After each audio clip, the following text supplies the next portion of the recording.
Hey guys, this is Levi Mowles here with Derek San Miguel, talking about a side control escape series off of blocking the crossface. All right, so there's a couple things I always want to keep in mind. I never want to use my hand, so when Derek grabs my head, if I use my hand, he's gonna come through it. All right, control my head. So come back, Molly Shepherd's hooking, and it's that basic elbow push escape is what I'm trying to do. He'll either get frustrated or I do it myself, but I'm gonna pass his arm over, straight arm, back to the other straight arm. The first one is I get up to my elbow, eventually making my way up to my hand. I scoot out and I get to my guard. All the while, Derek has a constant pressure. He's always trying to stay on top of me, so that's what gives me that push. Okay, so that's number one. I'm just building off of that so you can understand the first movement. Second one, I get to here. I start getting up on my elbow. Maybe Derek's faster than me. He'll start to step around my head to keep his pressure on me. He cannot block this far side single.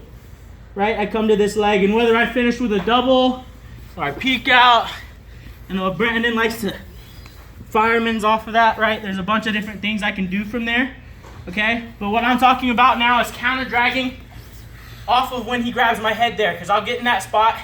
A lot of hard wrestlers at our school, a lot of guys like to chase the neck.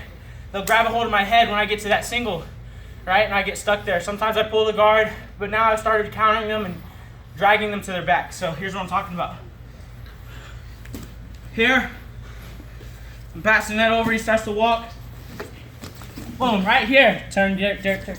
He's grabbing my head, right? So I'm in a bad spot. He can start to sit. Even if I take him over, he can sit into a guillotine or an arm-in guillotine or wherever I go. So from here, my same side hand, the one that's grabbing around my neck, I want to almost kind of push my head into the choke.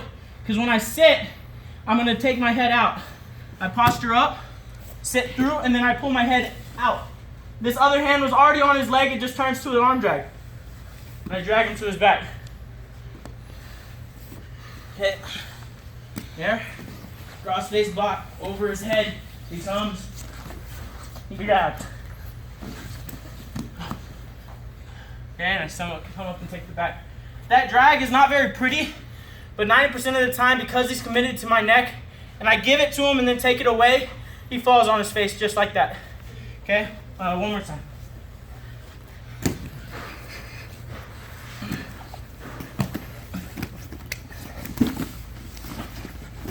Come up and take his back, whether he sits or I take his back from there. Thank you guys, I really appreciate it.